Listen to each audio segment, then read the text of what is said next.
The views, thoughts, and opinions on this podcast belong only to the hosts and the guests. They don't necessarily reflect any organization or sponsors connected to us. We aim to keep things accurate, but everything you hear is shared for information, conversation, and entertainment.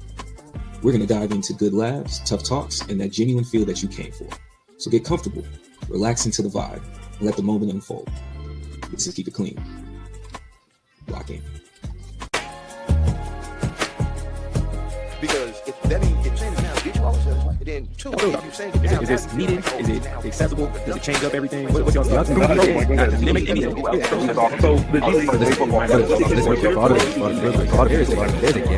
There's a game that's taking place. Yes, that's taking place. And there's a second place. Tell me why I'm watching a game on ESPN. One of the banners in the background is YouTube TV for the game, but we can't even watch it. How does that make sense? $20. I don't want no $20. I want the game. And every time you see me, I keep it clean like a coaster. Man, welcome back, y'all. This is the Keep It Clean podcast, sports edition. We out here thugging. We know y'all missed us, and we know y'all missing this information. We're going to have a fun one for you today. We're going to have a fun one, man. NFL is going to be super short. We got some ballots, and we got some people that didn't make the ballots. We got some awards that have been announced, and then last but not least, we got Super Bowl predictions with a little bit of slandering that lame Pro Bowl that y'all had. You know, I hate it for you, I hate it for me, and I hate it for the league. Then we get over into basketball, and it's sizzling. It's sizzling. Y'all seen the trades. Deadline just ended yesterday. You're gonna be getting this episode today, man. We see the trades. We got All-Star coming up. We see the new teams. What is it looking like? How's the standings? And then what to look forward to as we go forward in the league. And it's a great time, man. So I'm going to go ahead, toss it to the co-host to the left, man. Tell the people what's up, how you been, who is you? Bees. I'm Abe, obviously. Go Blue Abe, all that. Just happy to be here. My boy talks some sports. It is a transitional period for sports because we're going from football to basketball as we rev up for March Madness, we rev up for the playoffs, we rev up for talking about trade deadlines, all this stuff, and, you know, the fun that it was or the lackluster that came with it. So, be interesting to see. Yes, sir, man. And you know where to follow us, man. We on the YouTubes, we on the TikToks, we're on the Instagrams. There's two other platforms that we will be disappearing from because they called us terrorists. So it is what it is. YouTube, TikTok, and Instagram. Oh, I didn't tell you about that? Yeah, bro. YouTube, TikTok, and Instagram at the Keep It Clean Show. Right. Follow us. We like, comment, and subscribe. We genuinely do appreciate you. And we love when you participate. If you got any questions, let us know. If you have comments, let us know. If you want to be involved in the conversation, also let us know. You can always find links to community involvement. You can always find links into our barbershop talk. You can find links into our cyber library and just get involved, man. So we look out for y'all. And I say all this because it's also a beautiful time. You know what the platform is. I'm also going to highlight Black History Month in sports, right? Abe, I don't know if you have anything, but I'm going to highlight Black History Month in sports, man. Always do the appreciation, you know, from the first that did it, from the Earl Lloyds for basketball, for the Willie O'Ree for hockey being the first Black player there, for the Fritz Pollard and Bobby Marshall in the NFL making way for people like Bill Russells, to your Jim Browns, to everybody else that ended up trickling all the way down. We appreciate y'all. It's always history here, and it's always just legacies, especially when you consider what it is that we have done on the sports front. So thank you to all those great people. And then, hey, man, if y'all got great Black sports stories, always throw them at us. And even if you don't, you listen to the podcast because majority of the players we're going to talk about just so happen to be. Hey, if you got any highlights, bozos, of the week, how you I like that segue. Obviously, my highlight for the week this week is going to be the Charlotte Hornets. Okay. I'm sure our boy Rudy got something to say about this one, but yeah, man, the Charlotte Hornets, 8 in a row, something's happening. Not sure what it was, but they're clicking. They're not just beating the Utah Jazz, like they beat the Spurs, they beat the Rockets. Like these are teams Mhm. that we have been talking about that were like actually contenders, and they're beating them, and it just looks effortless. It looks like they're having a whole bunch of fun too. So like Yep. it's really great watching those games because I never thought I'd sit here and tell you, hey man, I'm gonna go watch the Charlotte Hornets game because I Mm. could have cared less before all this, but now I'm like, man, I gotta catch that game because it looks like it looks like it's gonna be a good game. So Right. that's my highlight of the week. I don't really have a bozo because the only bozo we have really is just the whole entirety of the NFL Pro Bowl. How do you play that on a Wednesday?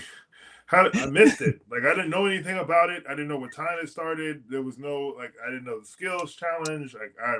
None of it. So if you want to talk about a bozo, that's my bozo for the week. Fair. My highlight, I think overall, just be how sports was popping off this week.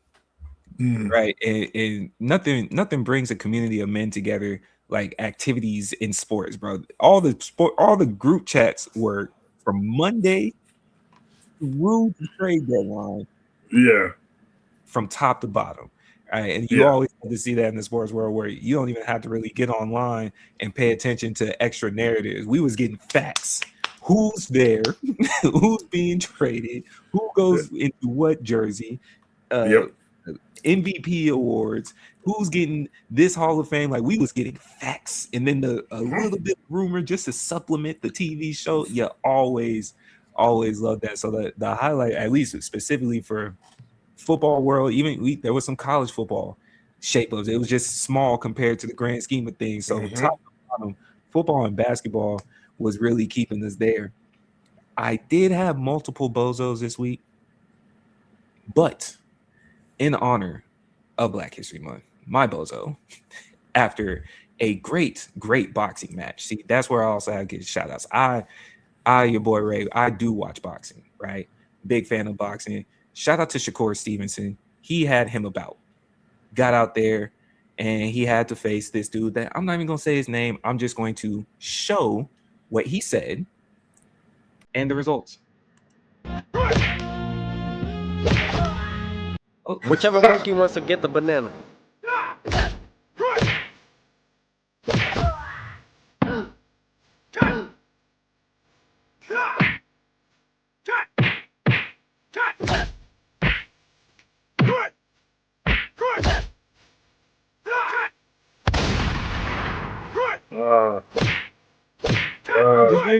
Just wait for it. Brothers and sisters, I love you guys. Whole salute to the power that it be above. I thank you guys. I never wanted anything to harm you guys at all. So for that, my condolences to all you guys and to the slavery and everything that's ever happened mentally.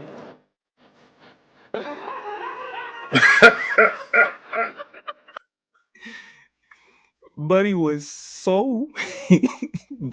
was making all types. So that the monkey want to be a monkey, that was just one of the things going into this. He throws bananas at people, all this. So Buddy was all races, got beat so bad. You saw his face. He apologized for racism. Shout out to Shakur Stevenson.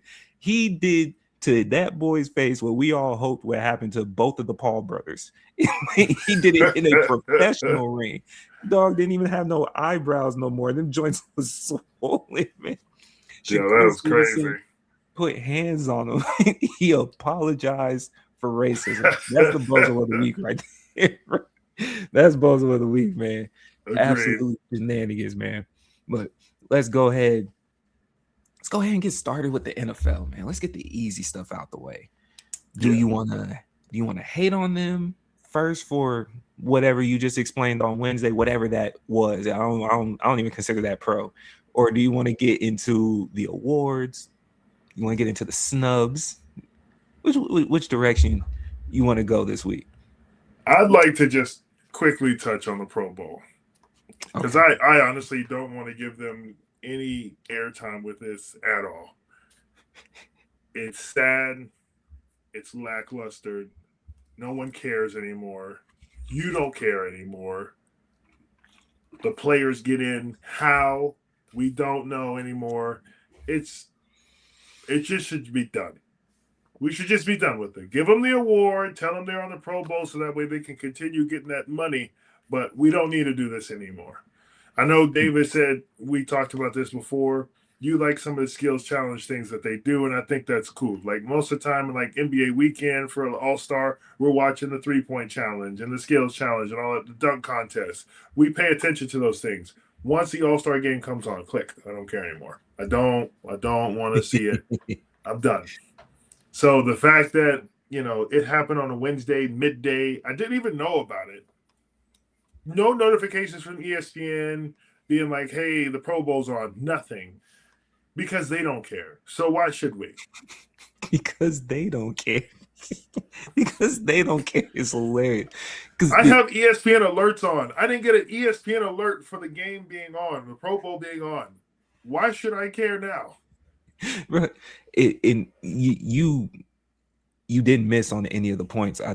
What's sad about it, similar to what you were saying for the NBA side, even if the Pro Bowl back when we were kids was starting to ease up and whatnot, like they go, you get switch outs and it's cool. It never was a football game. We kind of understand. I'm going to touch back on that. But their skills challenge was fun to watch. At least for me. Like I remember for the safety drills, the agility drills, the when they got to the point where they was dropping punch from the drones and seeing if you could catch it, because people don't realize how hard that stuff is. So you doing that to then, it's not that they took away the skills challenge, but you saw the skills challenge get watered down and became more of a, you get the brand endorsements, you coming out in the extra chains and it's the flat, it's the look more than the game. And I get it. You're a high profile athlete. You also earned it. I'm not mad at the athletes at all. I'm more mad at the league when it comes to that, because athletes are going to do what they're going to do. And the incentives for the Pro Bowl really isn't that crazy to put your body on the line either. Right.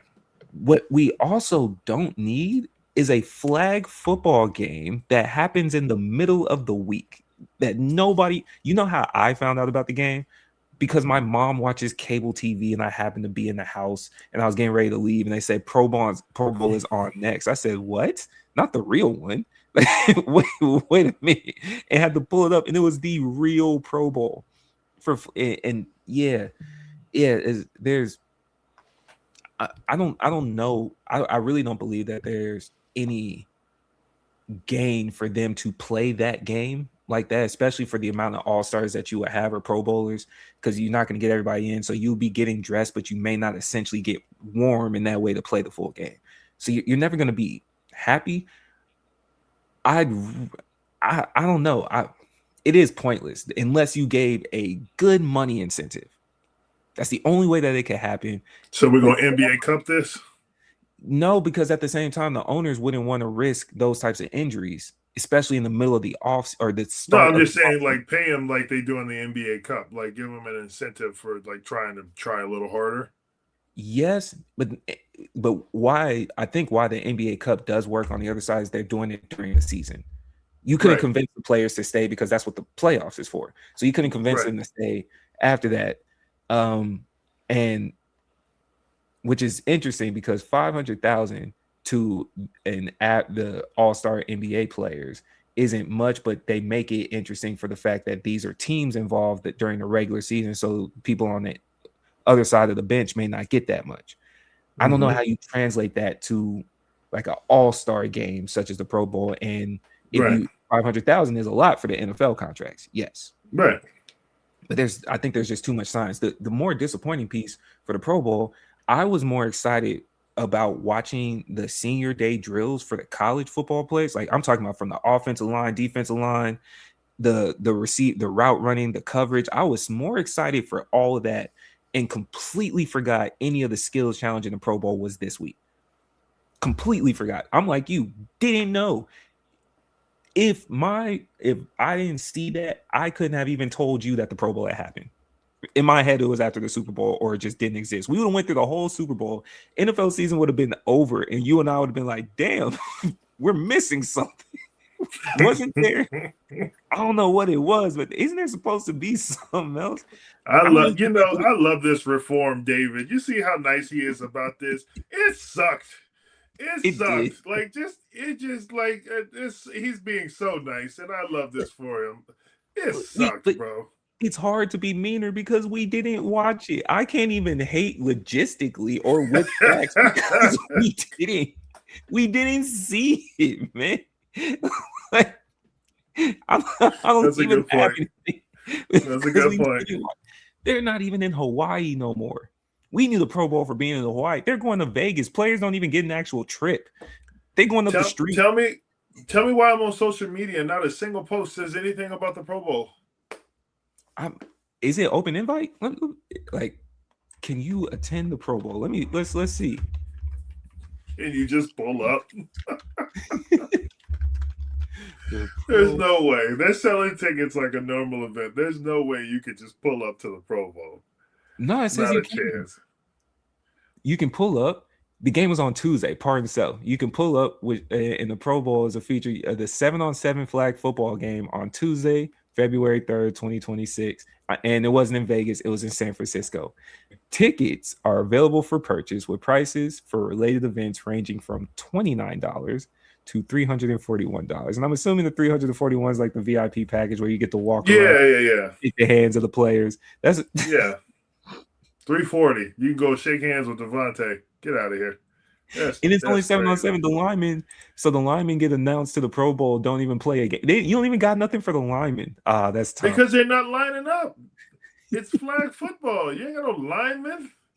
You got somebody just doing this to you with the ball. I'm sorry, but I know you're trying to promote flag football because the Olympics now have flag football, and like you even did that during the award show. Cut it out. Remember, we don't watch football to watch people run around with a flag on the side of them. Like, we're looking to see somebody get tagged to catch a touchdown. Like, what are we talking about here, bro?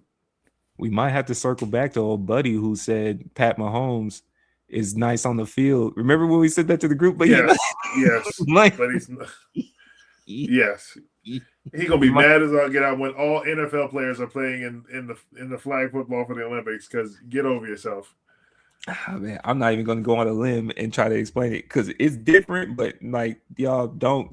These are still the 1% athletes. We're putting them in front of the world, not you, who still got a 9 to 5 to go to. Like, we're not putting you out there, fam. You gotta take PTO just to go to the games. Like, stop it. We're not doing this. And at the end of the day, if given the option, if you had the capability and they said you could play in the league or you could play in flag football, you're not playing flag football. I don't know what we're doing here.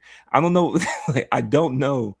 What do you mean? Don't act like flag football was a route you took. Like, don't act like, like I could be Pat, but like I'm really like swinging it out here for like stop it, bro. Stop it. Wake up. What was the Michael Jordan commercial? Stop it. Stop it. Get some help. Yeah. Oh goodness, man. Well, and other piss poor decisions, both Robert Kraft and Bill Belichick didn't make the Hall of Fame. Now, I saw the list. I don't know if you saw the list. People that did get in, I respect it. But Robert Kraft and Bill Belichick. Bill Belichick we talked about last week. Robert Kraft not getting in, I think we did predict what happened to him. But that's diabolical. Is it? Did Bill do his? No, not yet. I don't think so. When is it supposed to be? I know they announced the finalists, but they didn't. They haven't done. I think I told you the last time I talked to you about this. He said he was doing it the night of the award show. So when they induct the Hall of Fame, like players and coaches, he's going to do it the same night. Okay. Because did we go over the final list last week? I think they finally announced the final list. Oh no, so they announced it this week. So the final list is Drew Brees, Larry Fitzgerald, Luke Kuechly, Adam Vinatieri, and senior nominee Roger Craig. Right. All like A1 picks. Right. This is for the players. Let me see if they have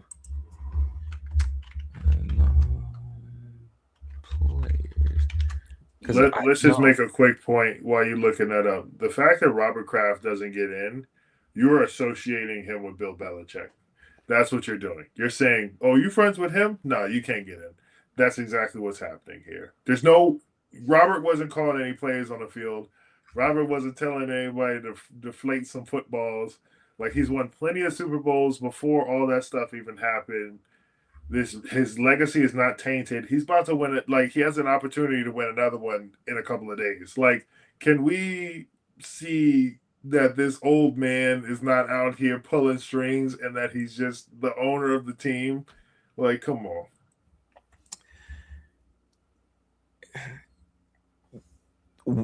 I know he is the owner of the franchise, so it's kind of like one of the things you remember us working retail. Yeah, they don't know you. They know the logo that you're wearing, whoopty whoop, right? Yeah.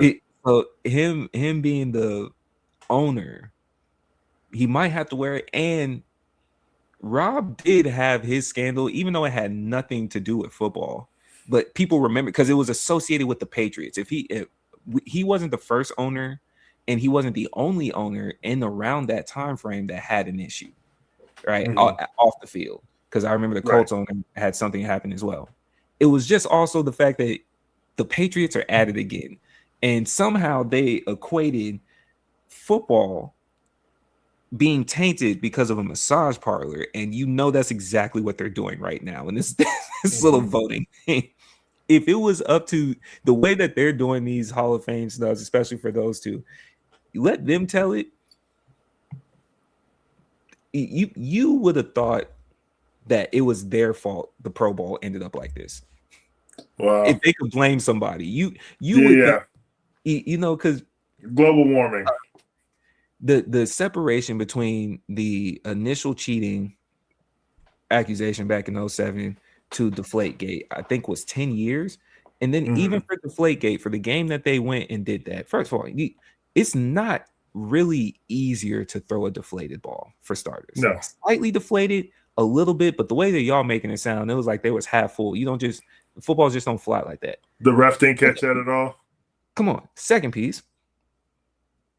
When they switched out the footballs, according to the paperwork, to regular footballs, they scored more points the next half. Like they scored more than what they did with the deflated balls. So what do okay. Their resume is still better. It's crazy. I'm not even a Pats fan. Like, I wasn't like cheering them on when they was doing all that winning either. Don't get me wrong. Like, Tom is Tom. He's a Michigan alum, so like love that. But like, it's not like I was sitting there going, "Yeah, let's go." Like, I was cheering for the Eagles. I was cheering for the Rams. Like any of them ones they was probably running into, I was like, "Come on!" And then all of a sudden, Adam Vinatieri comes around the corner, kicking his game-winning field goal, and Tom doing a 2-minute drive. Like it happened every time. What are we talking about? But the irony of it, not even irony, the absolute disrespect behind it. Those two don't get in, and then they induct Adam Vinatieri in the same one. The man who literally won them like 4. Like, what are you doing? But you won on my coach team. You won on the team that I own. And you get in as because we know clutch football is everything. Adam Vinatieri's name is cemented for the fact of how they were using him 100%. And to win. Okay, cool. You are also, out of all the people involved, possibly the most minimalistic role in this. You made a big kick each time, yes, but that defense was crazy. The offense still had to move. The QB still had to be the QB. The defense had to be coached, and he beat. That's hilarious. He beat the case. Everybody else still in a RICO, but he beat the case. This is the retribution for everybody that was hating on the Patriots to kind of be like, yeah, get them. Like this is just enough, like if you picked up your phone and you saw, if you were one of those, you saw your high school bullies, like, yeah, man. Like 10 years later on Facebook, like, look at him, stubbed his toe. Ha ha ha. Small victories, man, because it doesn't make sense. It really doesn't make sense as to why they're not there. But I think Jamel did explain it, where they can only let one coach in at a time. Yes, I got you. His resume is better than those coaches. I get the fact that like he's going to get in eventually. He's had time. He's gonna have time. All that stuff. When your name comes up and you're one of the greatest coaches to ever coach, whoever was supposed to get in this year, I'm sorry. I'm so sorry. Give him an IOU jacket, okay? Because he's not supposed to get it this year.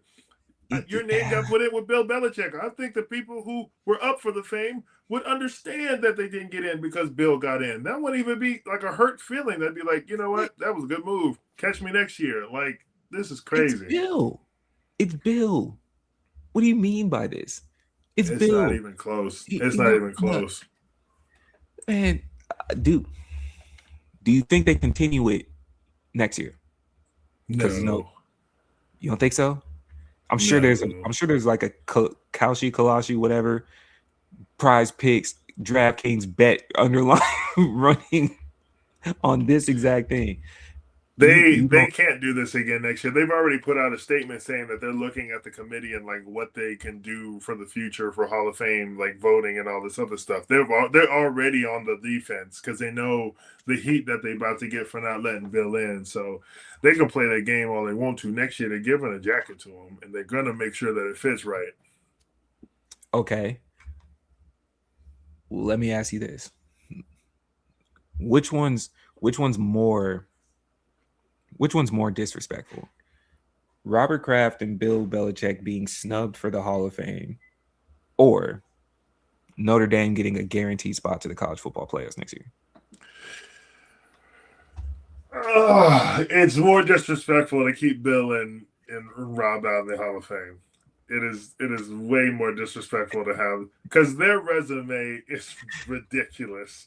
So for you to look them dead in their face and be like, you know that one time, you know what I'm talking about. That's why you're not getting in here. Forget all these 6 other rings, 7 other rings, whatever. But that one, it's bull. We don't like that. Like, come on, man. Notre Dame getting an automatic bid is crazy, though. Oh, we man. just bending the rules Didn't for play anybody nobody. now. Didn't play nobody. Okay. Well, we do have some awards. We do have some awards, man, for the NFL. They just announced all of those last night. And just to give y'all a quick preview, where are we looking at? Boom, NFL. MVP, Matthew Stafford. Man, I'm going to be honest with you. I kind of forgot that those awards were still out there. What do you mean? Like I knew the MVP awards and stuff were supposed to be announced. I couldn't have told you who was in the pool other than us having a conversation during the time frame, right? Like I didn't see who was who during that time. But to start off with, to what you said, Matthew Stafford wins MVP. There was Drake. Okay, here's the list. Matthew Stafford wins MVP. Drake May was involved. Josh Allen, Christian McCaffrey, Trevor Lawrence. How? Okay, right. So the votes went Matthew Stafford 24, Drake May 23, Josh Allen got 2, Christian McCaffrey 0, Trevor Lawrence 0. Mm-hmm. It appears Justin Herbert also received the last remaining first place vote, but he just didn't finish top 5 in the voting. Right.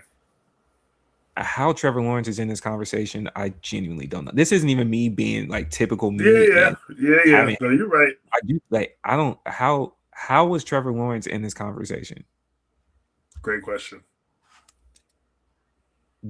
Did I miss something with the Jags? Nope. Nope. It's just that simple. It's just that simple. They needed to throw a name in there, and he was the last one. That's it. I mean, Justin Herbert's right there. This is one of those don't overthink it situations. They literally threw names in a hat. They drug one out, and they said, "Hey, Trevor, you're one of the finalists," and that was it. Like, okay, I hear you. I know you don't give it to defensive players, but Myles Garrett was right there. Jonathan Taylor was right. No. Hey, nah.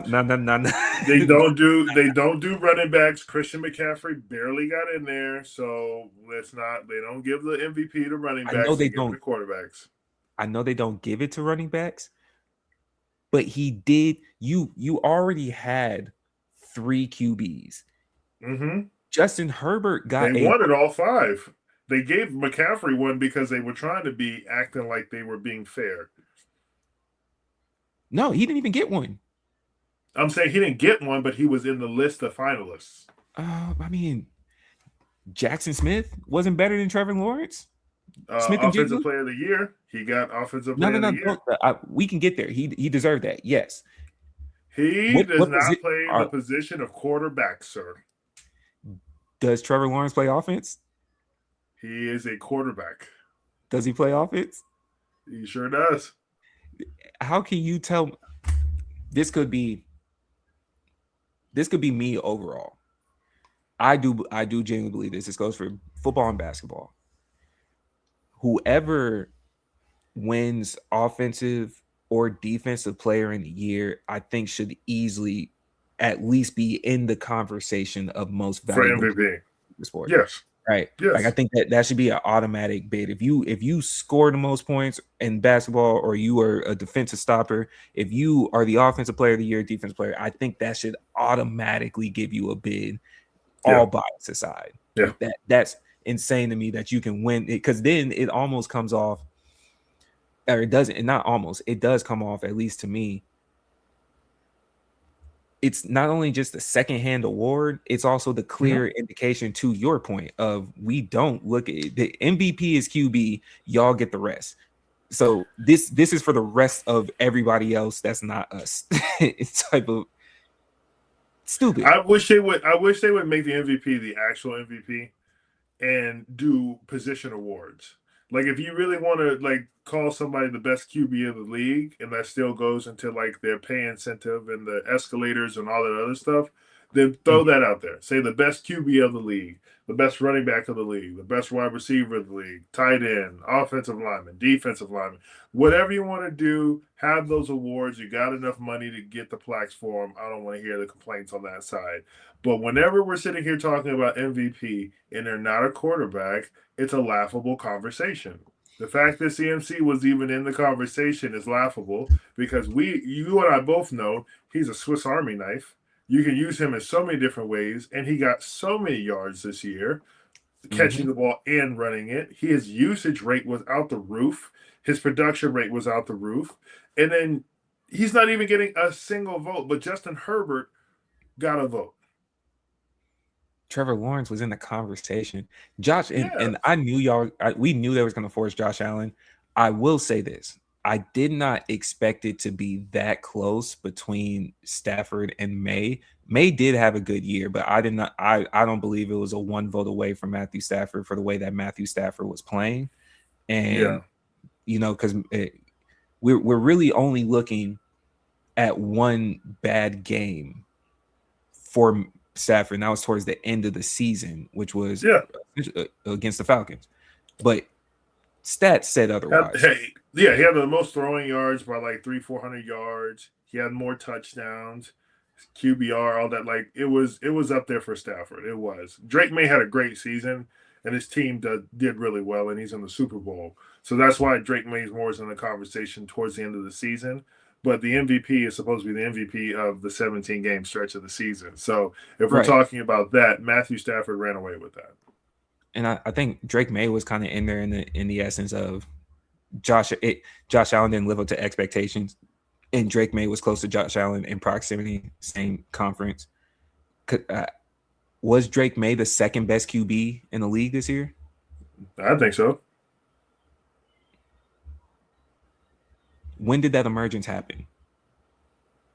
It wasn't like it was gradual. They've been kicking butt all year, and he's been also contributing to throwing the ball. Not to say he doesn't have a great defense, but he's been throwing the ball all year.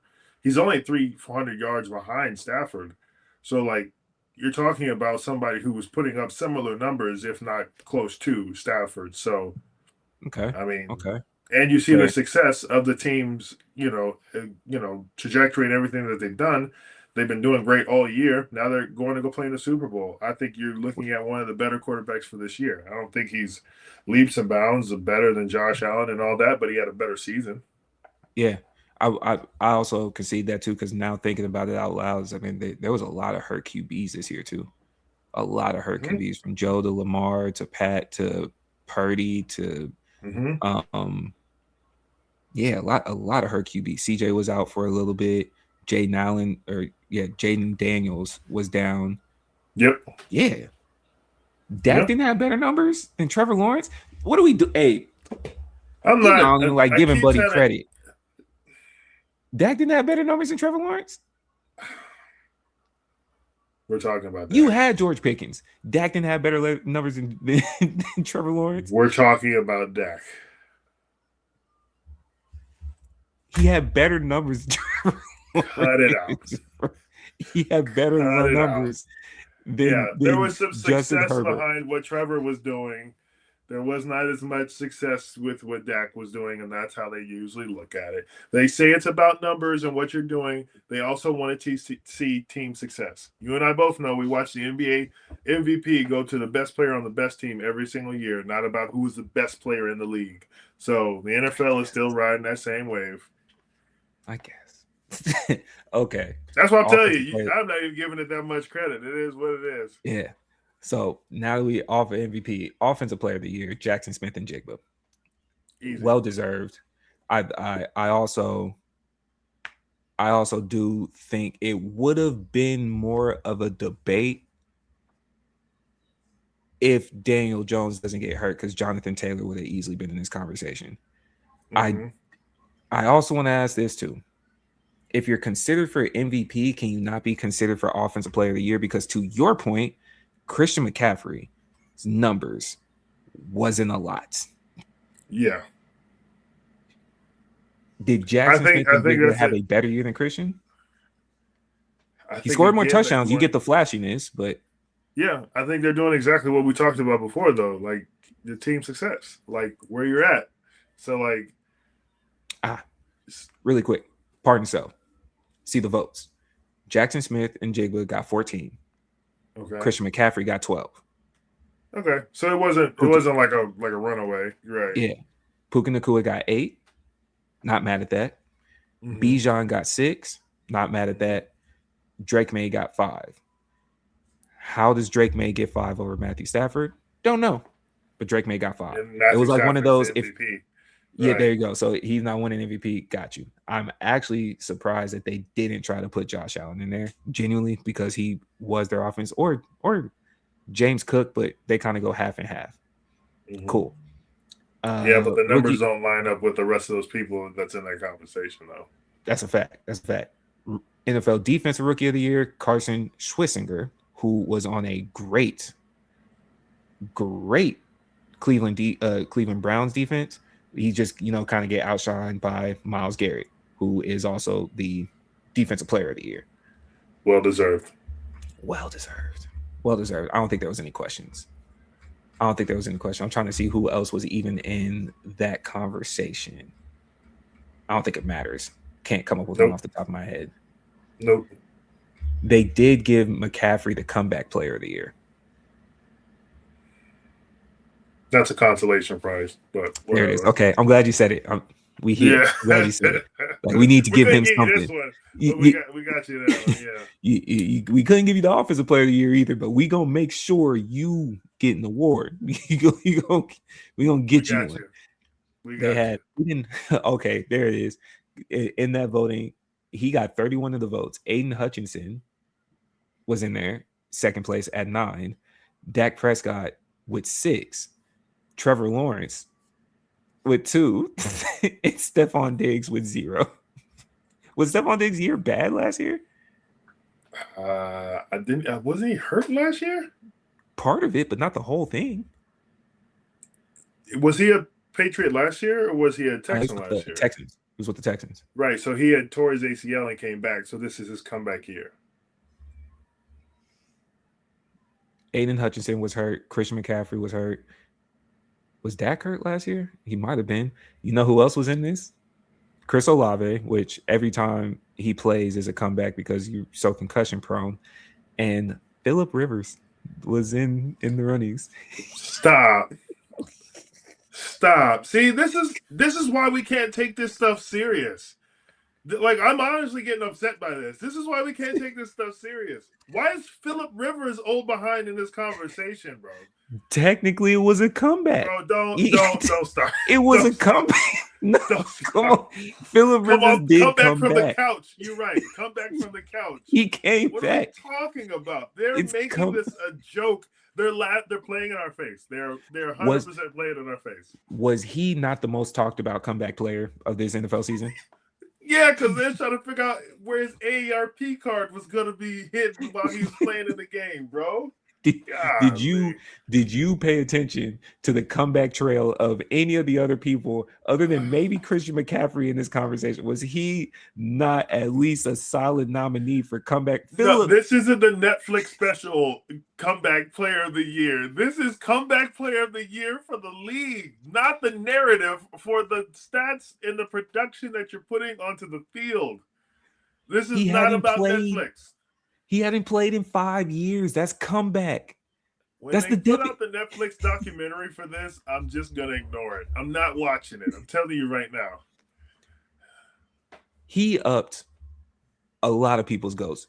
Jordan only took a couple years off. We saw how that went. Phillip took off 5. 1, 2, 3, 4, 5 of them. He took off 5 years. This man got grandkids, dog. He got grandkids. Like, what are we talking about? What are we talking about? Come on, man. Look, it wasn't. You know what? I think he got snubbed. How about that? It wasn't just football he came back to. He came back to insurance. Cut this camera off. He came back to the union. He came back to get the medical benefits for the wife. He got the benefits. He came back. He came back to the incentive. He probably collecting union dues right now. What are we talking about, dog? Come on, man. Stop it. What do you mean? That has it. Comeback player of the year, man. It should have been Phillip Rivers. You got snubbed, Phillip. You got snubbed. Even Phillip don't believe that. Okay, man. We can go back to the defensive player of the year. They gave it to Myles Garrett. I think they don't even show who's in the votes. That's disrespectful. But it was pretty clear on who it would be. Coach of the year goes to Mike Vrabel. Good move. Yeah. Coach of the year goes to Mike Vrabel. He could have gave it to Ben Johnson, Mike Vrabel, or McDaniels. Like any of those. Oh, sorry, Mike McDonald, not McDaniel. McDonald. Yeah. Like yeah. Any of those you could have gave that coach nod to, and I probably would have been A-okay with it. The fact that Vrabel's literally playing in a Super Bowl, New England's back, whatever. Yeah. That's a great move. Second place was Liam Cohen. So Mike Vrabel got 19 votes. Liam Cohen got 16. Then Mike McDonald at 8. Ben Johnson with 1, and Kyle Shanahan rounds it out with 6. So technically, at least the way it says, Shanahan had more first place votes, but still finished behind Ben Johnson. That kind of feels wrong to me because I feel like Ben Johnson flipped Chicago. Like no diss to Kyle Shanahan because he definitely had like a pretty good run with San Francisco and like keeping that like sustainability of like where they've been, but that to me feels like the same product that he's been putting on the field the last 5 or 6 years or so. Whereas Ben Johnson literally came into a head coaching job where they were literally upside down last year, brought them not only to a good point, but like into serious contention this year. What they finished the season like 14-3. Like that's a crazy turnaround with everything that they had built up. So you think he should be higher? I think Ben Johnson should have been at least second. Ben Johnson should have been second over Liam Cohen in Jacksonville? Yeah. Over Mac in Seattle? That's what I said. Like if you would have gave it to one of those three, I wouldn't have been mad. Okay. Okay. I feel you. So you can toss that order around however you want, but those 3 coaches, in my opinion, turned a bad situation into the best situation possible. McDonald is going to the Super Bowl. If Vrabel's going to the Super Bowl, Right. and like, Ben Johnson's a game away from going to the Super Bowl potentially. Like that to me is like these three showed. Here's your dirt. Take your treasure. Like they took the dirt and turned it into a treasure, in my opinion. Okay. I will just ask a question to it. Can Kyle Shanahan, in your opinion, get in that mix, considering how many injuries and essentially the dirt he had in San Francisco to even not only be competitive, but be right there with both the Seahawks and the Rams in that division? Like we saw how that division finished, and it was just nose hairs across the finish line. Except for San Francisco's last game, but yes. Yes, so it's like they and even that last game, a lot of people are sitting right, with that, and they got hurt and everything else with Kittle's out, all that stuff. So like, right. Yeah, I get that point. Yeah. Okay. Liam Cohen. I think were they just trying to give the Jaguars? They weren't. They did do better this year. Yes, it's also nothing I haven't seen from the Jaguars when they were getting to the playoffs. It's like, it was cool, y'all got here, and then nothing happened. Right. Trevor was being Trevor. Okay, cool. Hey, man, I don't know if I don't think there's anybody else that we're talking about. Sorry, lineman, we just not giving you love that you deserve. I see the results. You're used to it. Yeah, I'm sorry, man. So, with that being said, there we go. Defensive Player of the Year's finalist: Will Anderson Jr., Houston Texans, defensive end; Nick Bonito, Denver's outside linebacker; Myles Garrett, Aiden Hutchinson, Micah Parsons. When did Micah get hurt? I don't know. Maybe the 4th or 5th game before the end of the season. Okay. Yeah. All right. I do want to read this one. NFL Offensive Rookies of the Year finalists: Jackson Dart, Mecca Egbuka, Trayvon Henderson, Tatoria McMillan, Tyler Show out there in New Orleans. Who won? McMillan by a landslide. That's pretty good. He was killing it for Carolina this year. 41 first place votes. He was killing it this year. Him and Bryce were connected well this year. Second place got 5. Who was that? Tyler Show. Got 5. Trayvon got 1. Jackson Dart got 1. Emeka Egbuka got 0. Trayvon had a tough situation because Egbuka got none. He got 0, but he had a stint where he was hurt. Okay. He did have a stint where he was hurt, so he had missed some games. That hurt. Same thing with Jackson Dart. He had missed some games. I mean, because he kind of came out the gate to start the season, and that's what I'm thinking of right now. Yeah, he started off on fire. Yeah, he did. And then even when he got back, he kind of cooled off a lot because the Bucks they weren't clicking the way that they were supposed to. Jackson Dart gets hurt. Honestly, Tatoria McMillan did have a great year at the rate that Jackson Dart, and more so specifically Cam Scatterboo, was going. It might have been a tougher race, but McMillan was just so consistent. Tyler Show, you were just on a super and they had team. Success. And they there had success. Yeah, and Trayvon Henderson, you had to deal with Ramondre Stevenson starting in front of you, so that made it difficult. Cool. All right, man. We got all that done, man. We finally got that out of our system. That's the last you're gonna get from us. I'm gonna be honest with you going forward, even with the Super Bowl. I might spin the sports show. We're going to talk about it, but if it's just us two, Abe's going to give you more of the game. I might just be critiquing more of the commercials because I just got to hold on to as much football as we have because y'all know how long that wait is. Y'all know how long that wait is to the next season, man. And it's the only other thing that's going to come up, unless a massive trade happens. College football is probably going to take over just simply for the fact that all the NIL conversation is still going to be there. That's juicy. You see who's going to be in the transfer portal. Is anybody else going to announce for the draft? The draft news might be coming up, but I got to see you on the field. At least that's my perspective. I don't care about it until I see you on the field, quite honestly, bro. Like, yeah, man. You still doubling down? Yep. On your okay, just making sure. Cool. No way. Oh. Well, let's go ahead. Get to what we're really here for.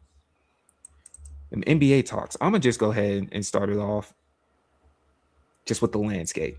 Yo, that's a crazy graphic. Wow. Just with the landscape, man. This happened over this past week. This is what happened over this past week. This is the majority of the people that were involved in something. This is the new landscape of the NBA. It looks crazy, right? Can you just leave that out there while we talk about this for a minute? Yeah. You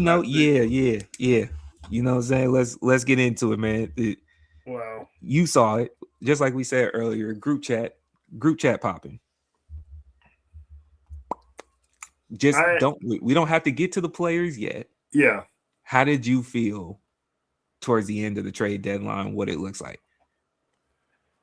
So normally the trade deadline is like probably as bad or good, however you look at this situation, as like the Desperate Housewives show. Like, it is just primetime TV for us in the NBA because there's a whole bunch of stuff that's happening. As far as the trades that were happening, I was like, what is going on? There wasn't a big name really happening. You know, Giannis was getting dangled in front of everybody's face for weeks, and the Bucks were just playing in your face. They didn't care about trading him right now. There was no benefit for them to trade him right now. Sorry about you. You start looking at some of the AD trade, like AD going to the Wizards. What? Isn't my man still in a chicken wing? Like, what is happening? Like, the Wizards are like, we're gonna trade for you because you're not playing the rest of the year. We're gonna sit you and Trey. We're gonna get us a top pick, and then we're gonna revamp this next year when we go at it. Sounds like Utah's got sniffing in the same situation with getting JJJ. And the James Harden trade going to Cleveland, that felt like okay, but how is Donovan Mitchell and that going to work? You start looking around, you're like, Vooch going to the Boston Celtics. I'm like, man, better get that corner three ready because your name is now Al Horford. Essentially. Congratulations. Yeah, and it's not a bad thing, but it's like, yeah, your game where you were just doing wherever you wanted over here, that's over. And then, like Kristaps going to Golden State because Golden State was like, we have to make some move. They're not moving Giannis, so we got to do something with, Kuminga. We got to be over this saga. They sent him to Atlanta. R.I.P. that one. And then Zubac. I mean, some of these names, the one obviously that affected me was Kennard coming to the Lakers. I'm like, we gave up Gabe Vincent and a second pick to get Kennard. And I'm like, what? We have a taller shooter? Great. Doesn't help our defense. But he is like one of the top 3-point shooters in the league right now. So I'll hold off my hate on that one right now because I just, obviously want other things. But we're going to have a lot of cap space and money this summer. So that's all I'm really thinking about. Fair enough. I think my perspective, seeing all this gave me two solidified results. The Bucks are liars. The Warriors are failures. That's my takeaway. The Bucks are liars because you and I spoke on this just last night. You've been dangling the not even essentially just them, but the Giannis trade idea and talk has been going on since this time last year, even before this time last year. So you, as the Milwaukee Bucks, they had every opportunity to make something happen to appease him. This man has heavily affected that Milwaukee organization. The amount of coaches that are still on payroll that have seen Giannis with winning records. You bring in Dame doesn't work out. He's already back to where he was. Once it was announced that Dame goes back, to me, it's all hands on deck as far as trying to make some type of moves happen and either assist Giannis, or even though I know he's saying he wants to stay, while I get that, it seems like as a business, you might have to make a business decision because it doesn't show where you're going to be able to keep him, and now's the time to strike while he's hot because he is at that age where you start asking some questions. So you go from there and then trade for Kyle Kuzma, like just swing and a miss. That's an air ball at the free throw line. No defense, not even a crowd. It was just you by yourself in the office shooting the free throw and air ball, bro. Bad move. So teams were clearly trying to get him. I don't know too much as far as what they were possibly asking for. It is Giannis. You do want some picks. But I don't know as Milwaukee, because there's the possibility that Giannis still may be out. What do you have to build around right now? So maybe that was it. You want some pieces back that you could build around. It's hard to buy into draft picks because as much as draft picks are worth, the OKC San Antonio success is success that takes amount of years of losing and hoping that those rookies turn into something. So I get it. And not many teams that are in the hunt had a collection of players that I feel like you could throw together to equal Giannis that are at least in the hunt. What did change, I feel like, now going to the failure side, I do feel like there was a possibility. I'm reaching out on a limb, but before he got hurt, I think there was a possibility that Jimmy was on the table. Yeah, because for sure. You could take. They were still trying to trade him with Jimmy. Still trying to trade him. Yes, but I don't think, especially at that age, that you could have sent him to Milwaukee and it would have been successful, right?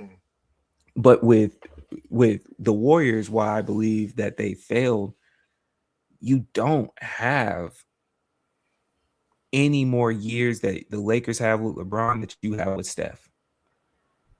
And if you weren't trying to win now, I don't think the Warriors were too comfortable because you know that Steph isn't gonna leave Golden State. It just be career damaging for him, the business, to leave Golden State. He's gonna retire there, but he's still playing well, and you still have an opportunity. You gotta get him something. So by the time it was found out that Giannis wasn't available, some moves had happened. But I think in that essence of aiming for the big fish, and this is also where I can understand being in a tough business situation, it's a shitty one at that. There's certain moves that are happening where if you knew that the Bucks were going to back out, maybe they did go for Anthony Davis. Right? If you know, obviously, just like you say, eating a chicken wing, but it seems like Rich Paul and him have insider information that he's going to be back. Right? Yeah. You might have taken a swing at Jaren Jackson Jr. Right. Maybe like fitting in the team. I'm just throwing the names out there. You had sabotaged it to where you didn't get a chance to go for any other fish, and then you gave away Kuminga. I would have kept him at this point. I mean, for what you got back, because Kristaps can help, but consistency as far as his play or his injury availability is also up in the air as well, man. It was just some decisions like that. That was when I look at this picture, it's like, bro, there was so many opportunities here, right? Yeah, and you miss. Now, and can I say one thing about Giannis real quick? Oh, go ahead. Yeah, I believe the Bucks did not make this trade because they're waiting to see where teams shake out for the draft order on picks. Because they want to see the best opportunity to get that number one pick. Because you and I both know this freshman class that's coming out, or the people that are coming out of this year in the NCAA, crazy. Yes. You can probably land 1 through 10 and have, this is a strong statement, you could probably have a franchise player 1 through 10. So I think the Bucks are waiting to the end of the year to see where people's picks shake out. Because whoever's got that number 1, maybe number 2 pick, maybe a couple picks in this coming up draft here in the first round, I'll probably trade with them because they have the better chance for me to turn my franchise around. Because once you lose Giannis, you're in a rebuild. Call it what you want. Yes. You're in a rebuild. Yeah. Is it the fear of the what if? Like when it comes to absolutely. Because you get a trade, turn around. I give you some players, or I give you Giannis. Giannis all of a sudden is playing well and he's healthy, and then you play yourself out of a situation to where now my draft pick, instead of it being a top 15 protected, is now, in the top 30, and that's not what I'm here for. Super fair. Mm-hmm. Okay, so I would like to approach the overall trades, because we may not get into all the smaller ones, right? But I would like to start in the aspect of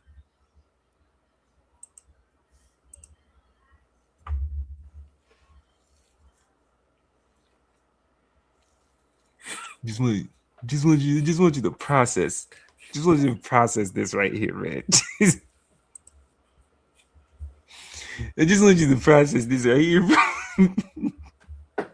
This is a culmination of we're going to Vegas, right? If you're watching, take the pause.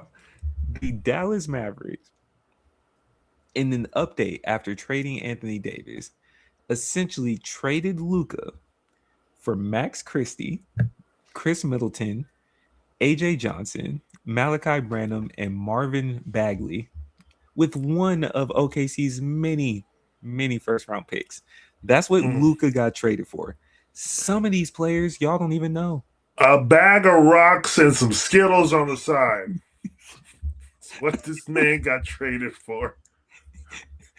A pocket full of lint and dreams. This is the what Mavericks he got want to traded be the for. Las Vegas Mavericks so bad, bro. They want out of doubt. They say we'll destroy the team. Watch.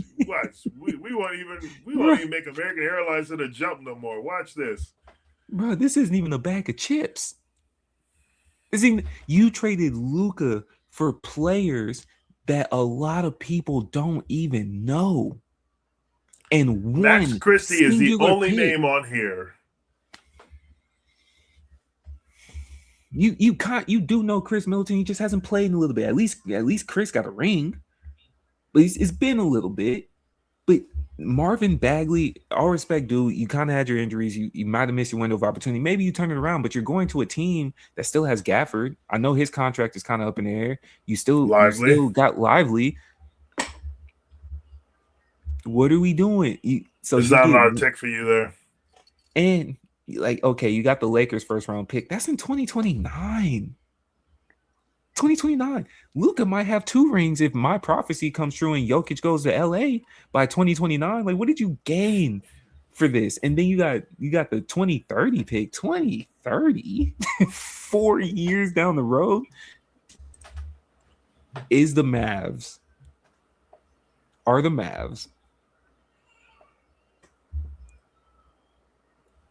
the Mavs going to Vegas? 100%. This is, for me, it's like, this is writing on the wall. There's nothing else to talk about. They're going to Vegas. They said, okay, you know what happened in Seattle? Let's talk about this real quick. Seattle couldn't sustain a basketball team because they couldn't get people to the arena on a consistent basis to then pay for said arena, right?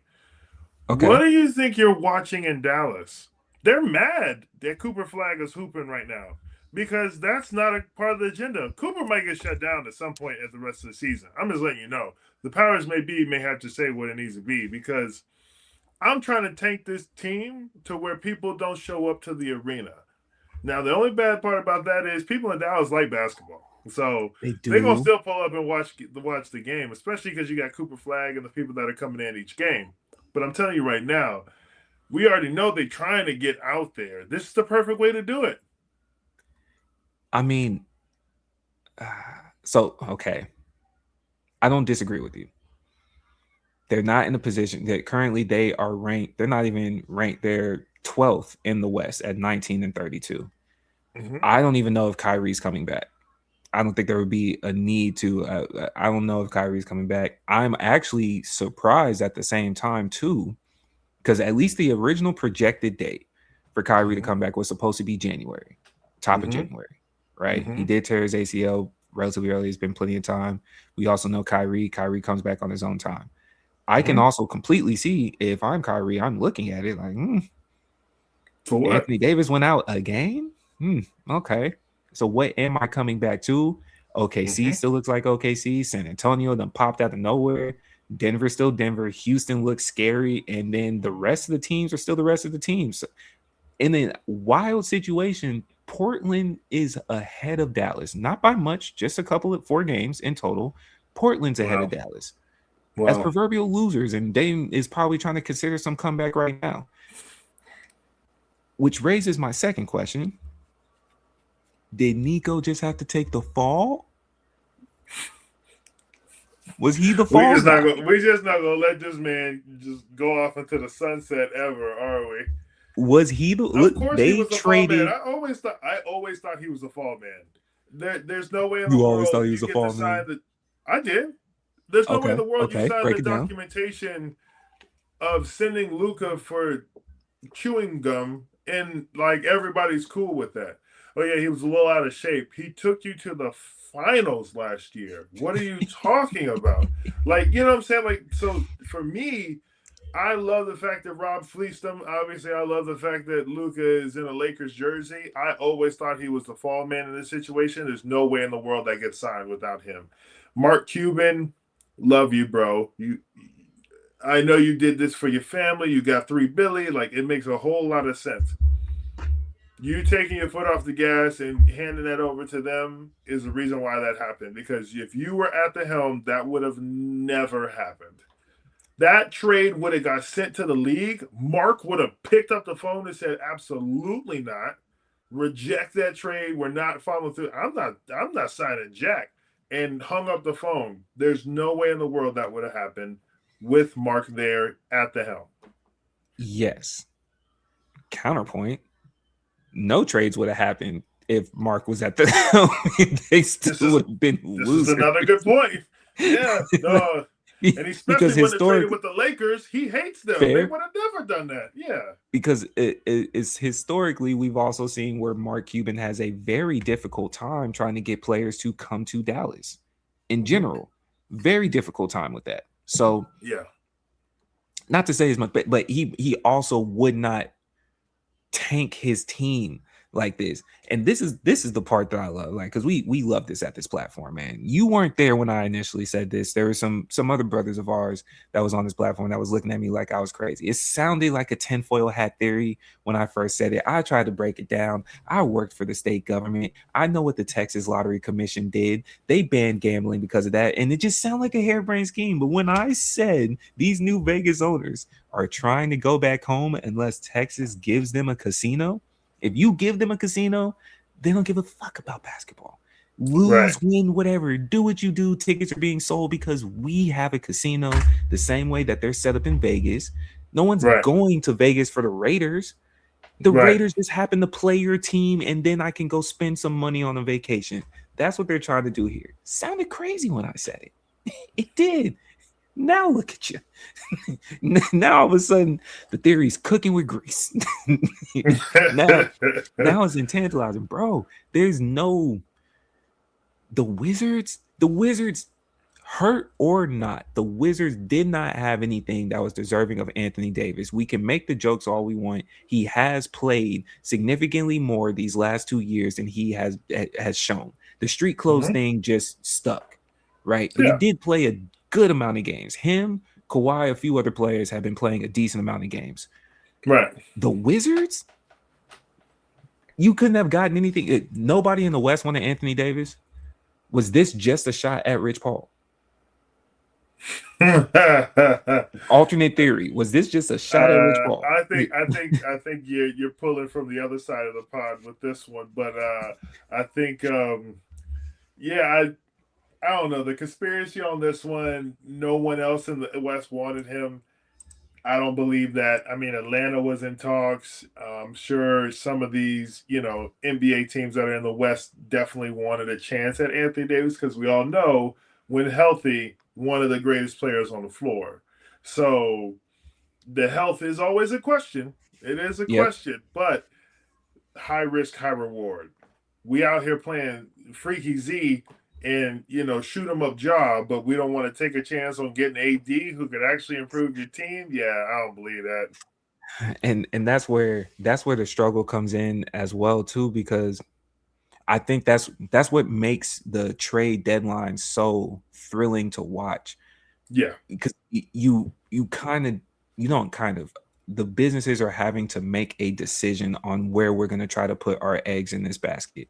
So if we're Yep. going all nothing, trying to go get this big fish and whatnot, you may have to turn a blind eye to an Anthony Davis.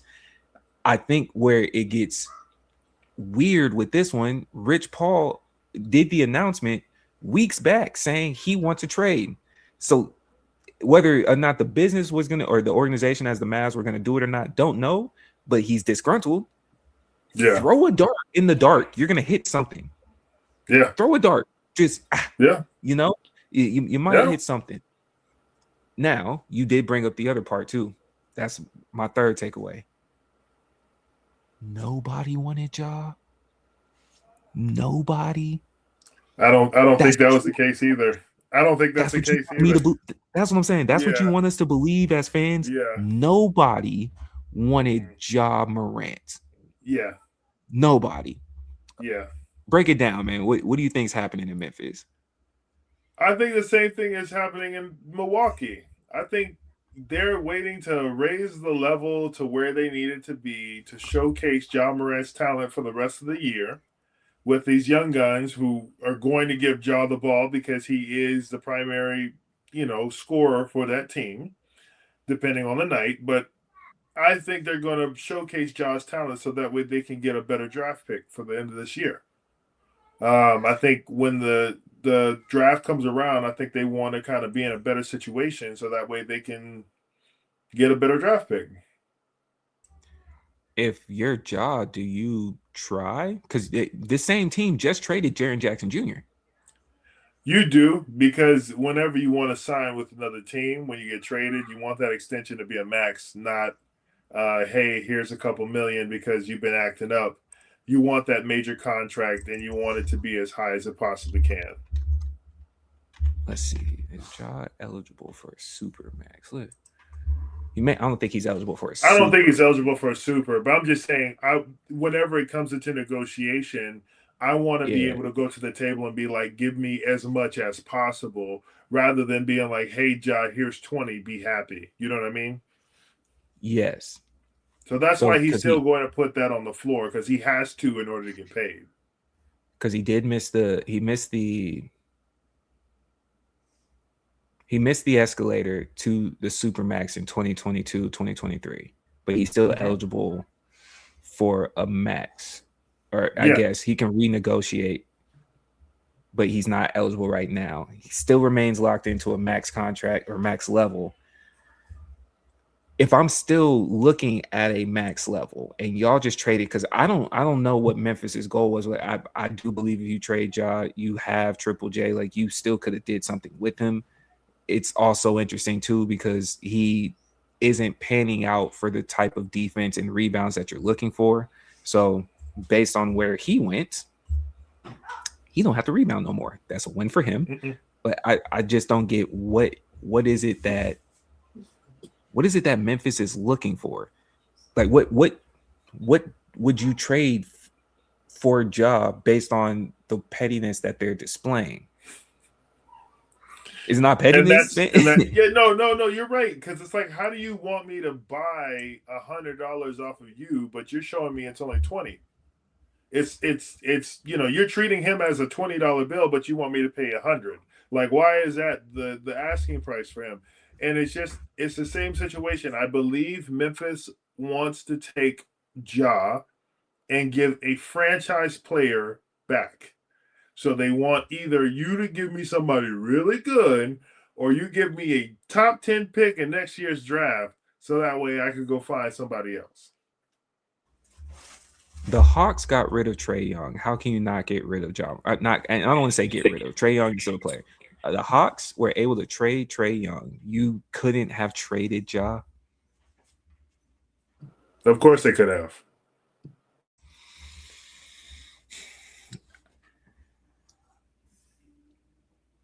Memphis leads me to also is Utah contenders now? They did get Jaren Jackson Jr. You still have Lauri Markkanen. You have the potential. He's been kind of quiet this year. We're still working on development. I think he was injured, but Ace Bailey is there. You got you a nice rookie that you can form around. I would start to answer the question myself. I don't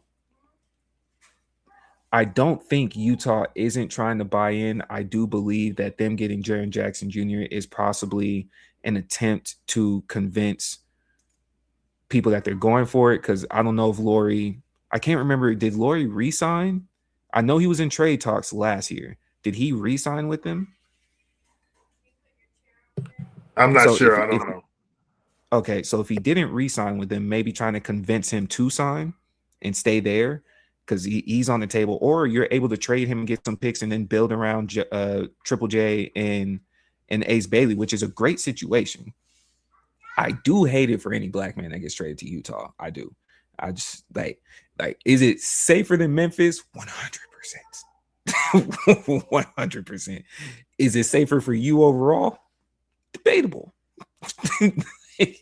Based on how they treated Russ, I don't know. Russ don't need to lie. Russ don't need to lie. So, yeah, they may have did essentially still a bag of nothing in the West. They're 16-36. Like Triple J ain't gonna put them in the playoffs. Go ahead. So to that point, what you're asking, I think Utah put themselves in a position with picks to where they're in an OKC situation. So like the next 6 or 7 years, they have enough picks to like line up with OKC. So I think what they're trying to do is put JJJ on the back burner with Lauri Markkanen, Kessler, all that this past year. Trade away all these kind of picks that they got the past year where they're like, Clayton, some of these other guys that they had that they were high on, but they know that they can get some decent value for. And now they're about to go into the draft and do what they need to do in order. So you bring back Ace, you bring back JJJ, you bring back Lauri Markkanen, you bring back some of these guards that they're probably going to get out the draft. Now you have a young core like OKC to where you can try to go for a run.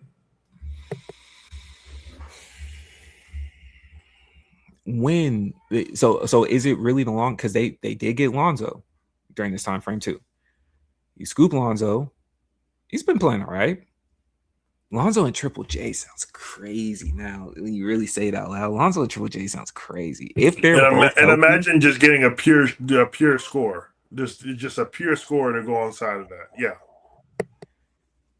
Yeah, Lonzo and Triple J sounds crazy. But Lonzo also plays more defense than Triple J, which I can understand being frustrating. Picks to be OKC, you need them. I'm really trying to think of the future too, because the Spurs are still right there, and you know what? They might be able to get more picks from the Spurs because they were at one time last year before the Giannis carrot was being dangled in front of the league. They were interested in Lauri Markkanen as well, which is still crazy to have next to Wemby. That it's just too many options. Okay. Golden State trading Kuminga to Atlanta. I'm going destination to destination, and then we're going to pick up on where they traded. That's the path that I'm on right now. It just happened to end in Utah. Utah didn't trade him without nobody else. So Golden State, Kuminga to Atlanta. Atlanta also picks up Gabe Vincent. How you feel? You already said the Lakers piece. How you feel about the Kuminga piece? The Kuminga piece to me just was like, we weren't getting Giannis, so we had to get somebody. We had to get off of this Kuminga drama. So finally, like it's been happening for 3-4 years now. They finally get off the drama. So that part is nice because it shows that like they finally are able to move past it. However, Kuminga was supposed to be a piece for Giannis. And if that's not happening, I'm sorry, Kuminga, you're still getting paid $20 million. I'm gonna need you to suit up tomorrow. Okay? I'm gonna need you to put a smile on, and I'm gonna need you to suit up because that's what's gonna have to happen. Because I'm not leveraging my future for this move right here. This helps us a little. It doesn't help us enough. Giannis was supposed to be like the all. Draymond was in that. You were in that. The left goat on the other side was in that. Like whatever we needed to do, that was going to happen. The fact that it didn't, suit up. Dalton Connect is mad at us right now. As We're he not should letting be. you go for just crumbs, though. Sorry, you're a great player. We've already seen that. You've shown sparks the Boo. last couple of years. Sucks. Boo. Part of business. Sucks. Y'all treating him like he black. Y'all treating him like Yo, he black. our roster almost white. So, like, you know what I mean? The Lakers roster being predominantly white in Black History Month is the wildest key indicator that we are cooked as a society, because we haven't seen this since the 70s, since Jerry West. Yeah, this is bad. Okay, now Atlanta trading Trae Young. Do you think they won, or was it just a hot fire, you got rid of him? Because I don't, when looking at that trade, I don't think they cleaned up necessarily, considering who Trae Young is. As far as stats go, yes. But as far as who he is on the floor and what he does for your team, I mean, Trae Young is a 25 and 8 type of player every night, and that's great. But that hasn't been leading to success for Atlanta. So not to say that Trae can't go somewhere and give you that success, but it's just not working in Atlanta. It's okay to say this, this relationship is not working. It's okay to say I need to move on to better things. But obviously the Hawks didn't win in this trade. But I also think that they won by the drafting of like Jalen Johnson and some of the other guys that they have, to where they're looking at Trae going, you were the franchise player, you no longer are now. And I have someone that's backfilling your position. Does Washington landing Trae Young and Anthony Davis wasn't a move that I saw. That was far from my bingo card of the NBA season. Them both being in street clothes at the same time is hilarious, because you saw it. They're talking about Trae Young may not play for the rest of the season. I don't even know what is wrong with him, but he may not play for the rest of the season. Now that he's been traded to a losing team, that chicken wing might go for both arms. Just because I don't know a reason why I would want to come back if I'm Anthony Davis. But in the healthy situation, where are they at? Let me see. But that's the whole point. They don't have a good situation right now, so they're going to sit them so that way they can have a better situation.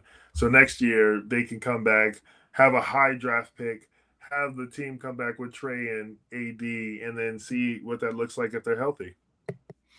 You do got Allstar. Good little pickup. That's cool. I guess. I don't like it. I don't like it personally. No, it looks terrible on paper. It looks terrible. Yeah. I do like the fact that bouncing to the next location. Shout out to Chicago for finally freeing Kobe White. And of course, he went to the team you highlighted and is now having fun in Charlotte. Kobe, unfortunately, though, is still in a situation of perpetually losing. And that sucks. Chicago started to get better. I don't know if they're trying to build around Giddey, because you trade Vucevic, you trade Kobe. Are you? Is that what's you're right? Please tell me that's not the case. What was their end game? You get Colin Sexton. You trade Vucevic. You get they got in that same picture. Chicago got 4 players. You get Colin Sexton, you got Anthony Simons, you get players that don't move the needle, essentially. You got Rob Dillingham. Yeah, you got a whole bunch of guards out of this deal, so maybe they're going to be the wheelhouse for young guards to come trade for, so then they can eventually be in a better position, but right now it just looks like a rebuild. Chicago's tallest player right now is 6'9". Chicago's tallest player right now is 6'9". Speaking of guards, though, you ever have a situation, or them situations, it's always like a movie where they have the relationships and wife gives the husband a hall pass and then before he comes back. That is Mike Conley. Mike Conley got to go outside and dabble for a little bit, but he gets traded to Chicago. He goes out there, says what's up to the city, boom, boom, boom. Then he gets traded to Charlotte. Oh, another great destination near some seafood, boom, boom, boom. They release him, and he's back in Minnesota as of today. But he got to go slang it a little bit and come back home. Which did he even leave Minnesota? Like, did he That's even what I'm leave saying. Minnesota? Like, he probably did. They probably just told him to hang tight. This looked like the media or the age of social media where it's like, hey, we gonna pretend to break up, right? We gonna get some views. We gonna have a great series where we came back together and discussed our flaws. He didn't even pack. The man got a text message. He said, hey, don't say nothing. Just stay at the crib, but it's gonna look like you're leaving, but just let us work. The fact that they were able to go get a guard from Chicago who's actually really good and then keep Mike Conley at the same time is crazy. Crazy work. To still continue to develop and everything. Shout out to Mike Conley because Mike Conley is the definition of professional, right? Definition of professional. I think they said he only has one technical foul in his entire career, which is absolutely insane, but definition of professional. So you get Mike Conley back. I don't understand the Rob Dillingham piece, though, because you traded to get him just last year from San Antonio. You went out of your way to go get him, first-round draft pick, just to give him away. I understand he's undersized, but he was showing that he could play when they finally started to give him time. Why trade him so soon?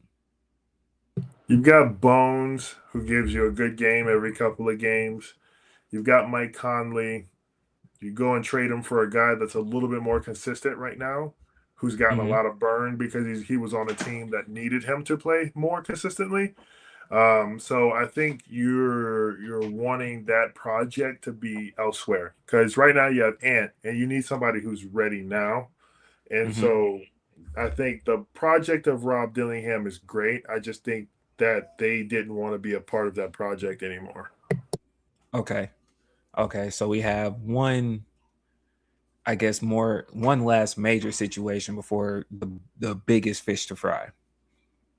What is happening across town from your Lakers? It's hilarious. I need your science for this. You trade Zubac. I want to start there before we get to the big fish. Yeah. Zubac is like, I don't understand that move. Like probably one of the better players on the team. So I'm not really sure. You send off James for Darius Garland, which is not a bad move.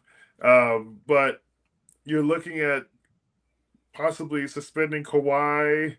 The team's not looking that great with, having the Powell move and everything that you've done. So it's looking like a pack it up. It's looking like let's retry this again because it's not working. It's the Clippers. You're doing what the Clippers normally do. You're just running into the same wall and you're saying, why hasn't this moved? And you just keep running right back into it. It doesn't make any sense.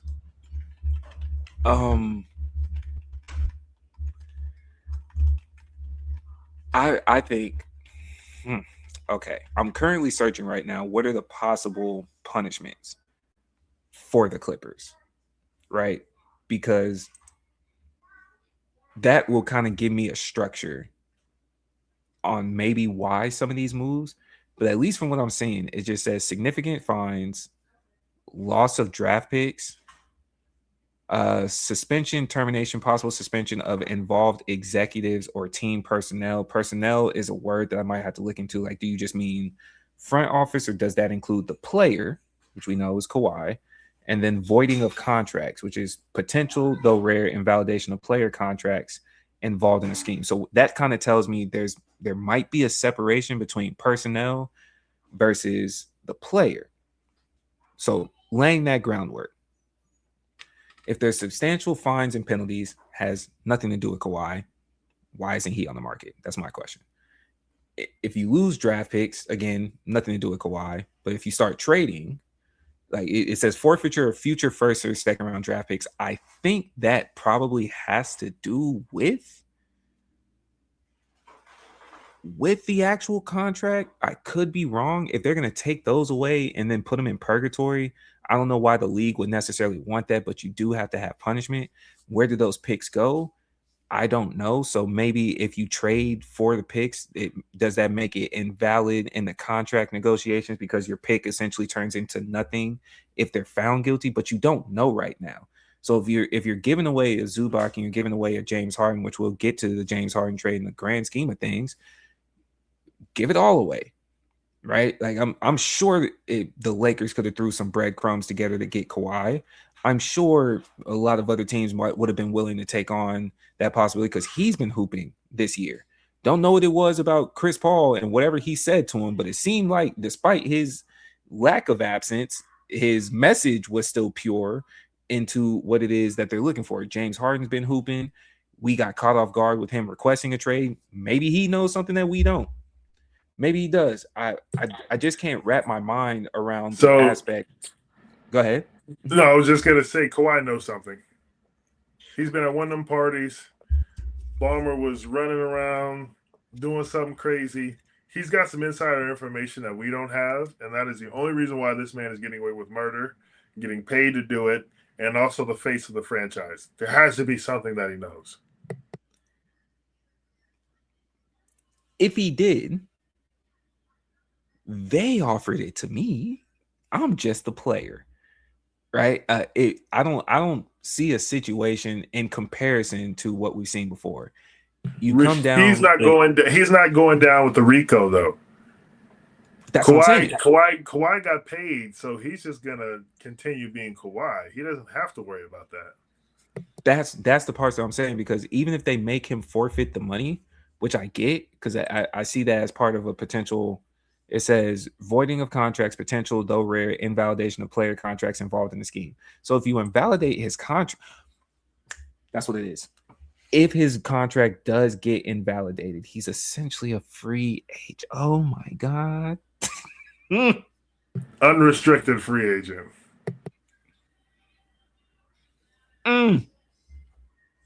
So the trading, okay.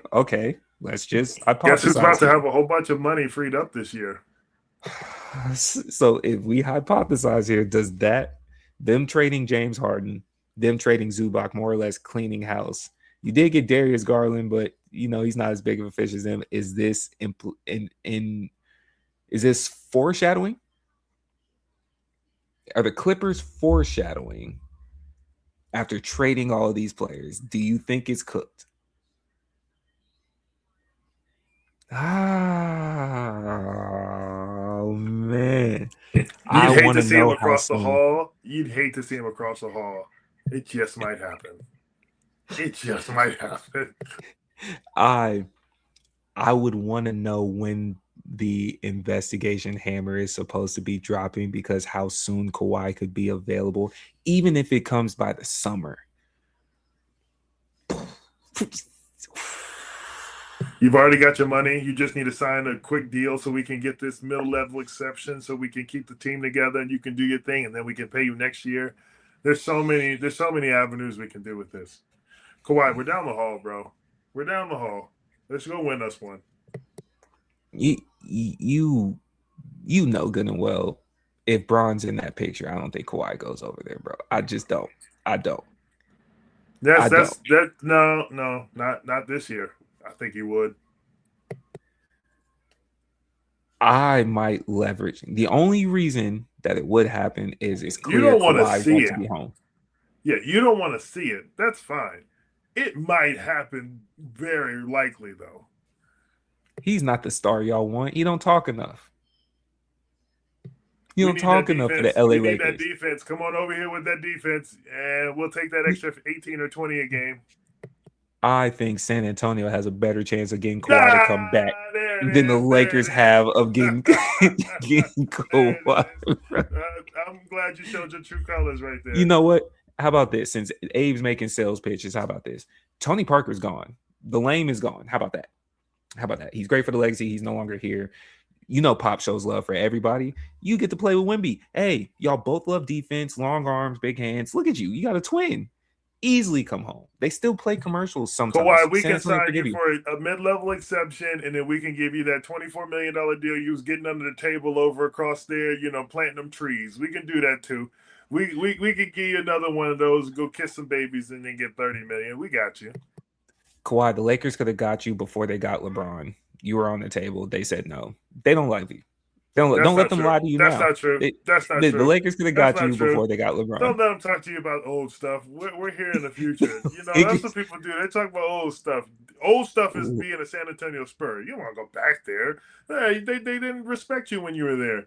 Come on over here. We won't put you in no trash ass, HEB commercial. We'll put you in something real so that way you can get taken care of, okay?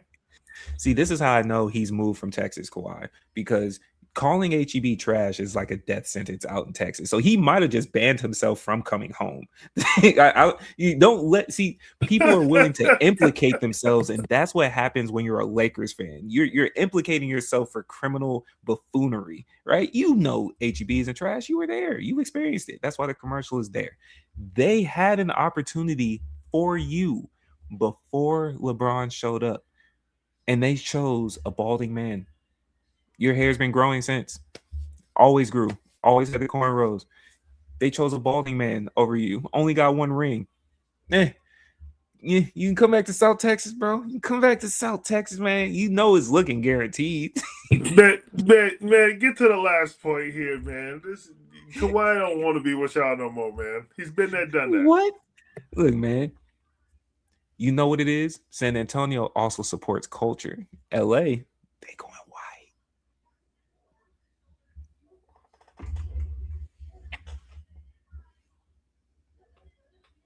White.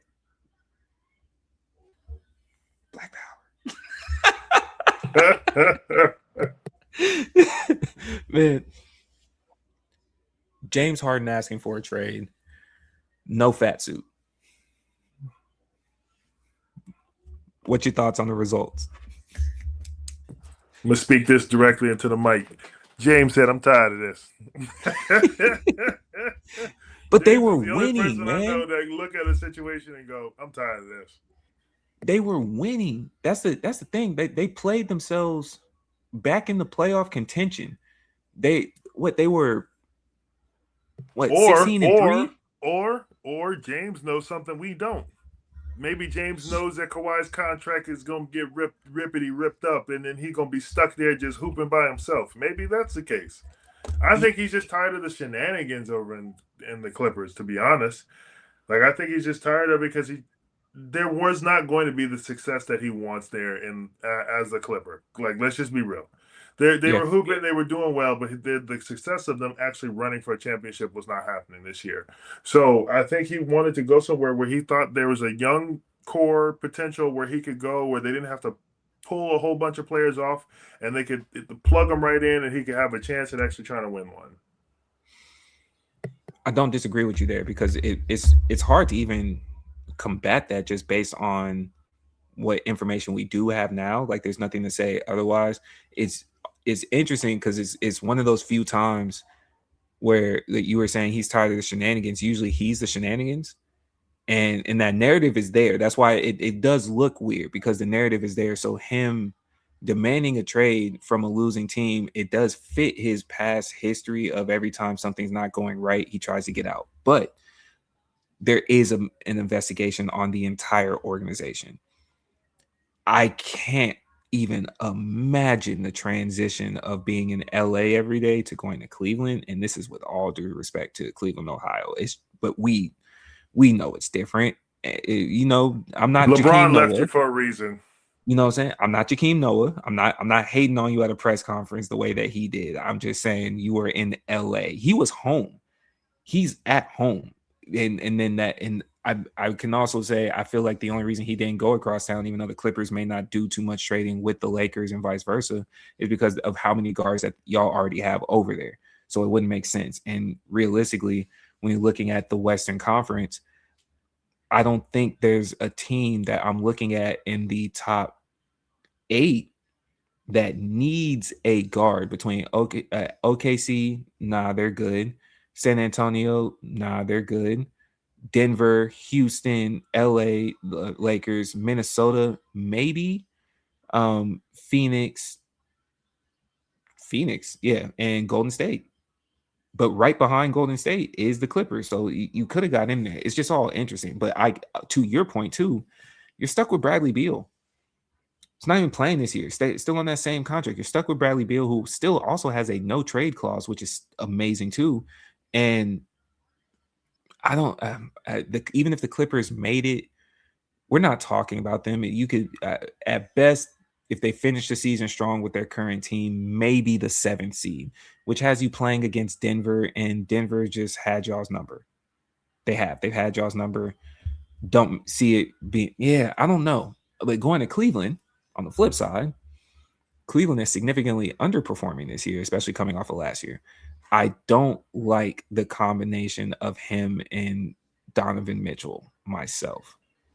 You know my stance on Donovan Mitchell. I do. You've completely given up on defense, at least in the front court. Darius Garland wasn't the greatest defender, but he at least put in a certain amount of effort. And then to combat that, outside of Detroit and a little bit of not a little bit, outside of Detroit and Boston, nobody else has defense at the front court in the Eastern Conference either. So, you know what I'm saying? Like, it's looking like a Mike D'Antoni situation. Get the points up. Yeah.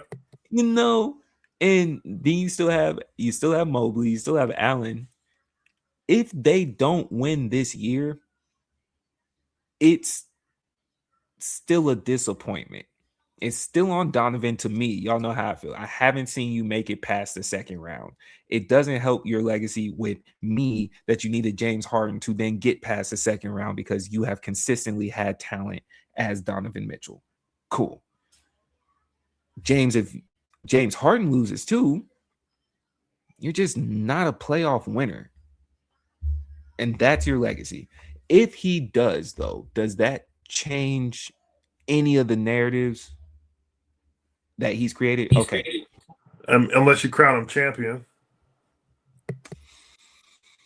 He would be the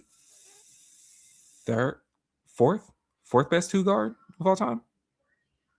But he's already that now, is he not? So what does it change? Jordan, Kobe, Wade? Yeah, I'm about to say, I need to sit down and look at that one. I don't know about fourth. Jordan, Kobe, Wade. Then is it AI at the two position? At the two position with Jordan, Kobe, Wade. I don't know. That's another conversation. I'm not getting into the specifics of that one. I'm sorry. Fair point. Detroit, New York, Boston, Cleveland, Toronto, Philly, Orlando, Miami. That's the 8. Oklahoma, San Antonio, Denver, Houston, LA, Minnesota, Phoenix, Golden State. We did it all year during football. Give me your last, I'll say 4 teams. We don't have to go finals. We're starting the predictions now. End of the year, last 4 teams. Yep. Semifinals. Conference championships. Who's playing? OKC is playing the Spurs. And on the East, it's a crapshoot. But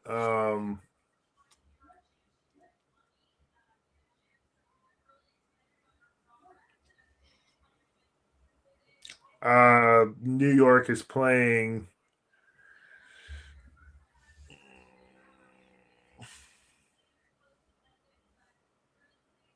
I don't know.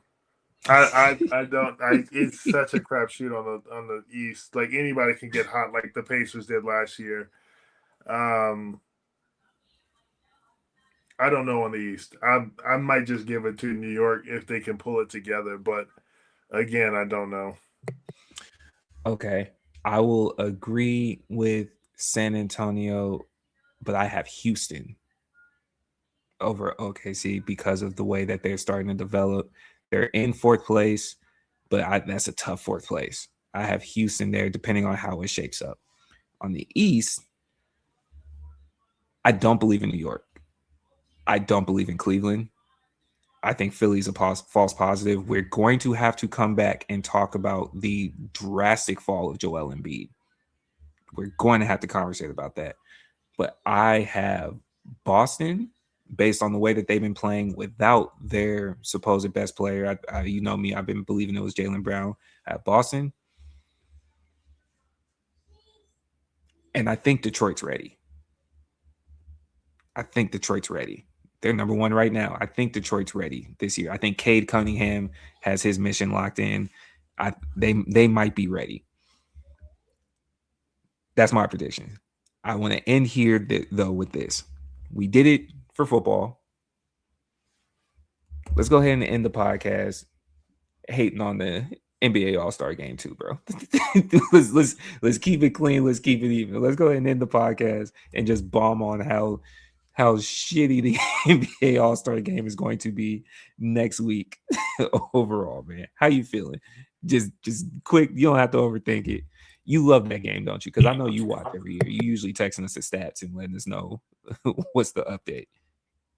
I'm usually texting y'all the stats of who's getting the MVP because it's called the Kobe Bryant Trophy now. So that's usually the only thing I really care about at this point. Who's walking away with my man's trophy?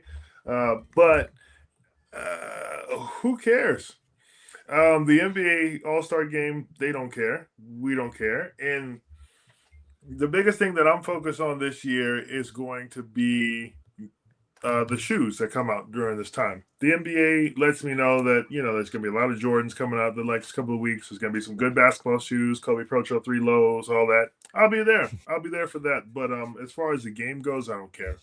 The dunk contest, you talk about Matt McClung. We talked about this the other day. Dirty. Who are we going to have in the dunk contest? We're going to do another Giannis year. We're going to do another one of these where we just throw some people in a hat and say, here we go.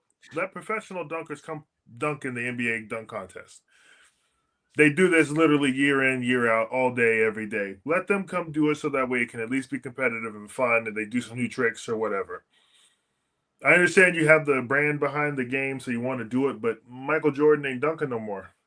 LeBron hasn't done a dunk contest. Zion hasn't done a dunk contest. There are people out here that would easily win a dunk contest that are not doing it because they're too cool for school. So let's get with the wave and understand that, and let's just move along. Let's find something else to do. Like we talked about the other night. Don't bring Caitlin out there. Please don't. Please don't bring. You know what? Do it, because I ain't going to be watching it. So do what you want to do. Do what you want to do. I ain't going to be watching this, so I don't care. Do what you want to do, man. You said something that added to my turmoil about it. I'm in the same car with you, or we're driving on the same highway. Nobody cares anymore. And I'm with you on the shoes. And then you said something where it just burns for the fact that the narrative is potentially on the table.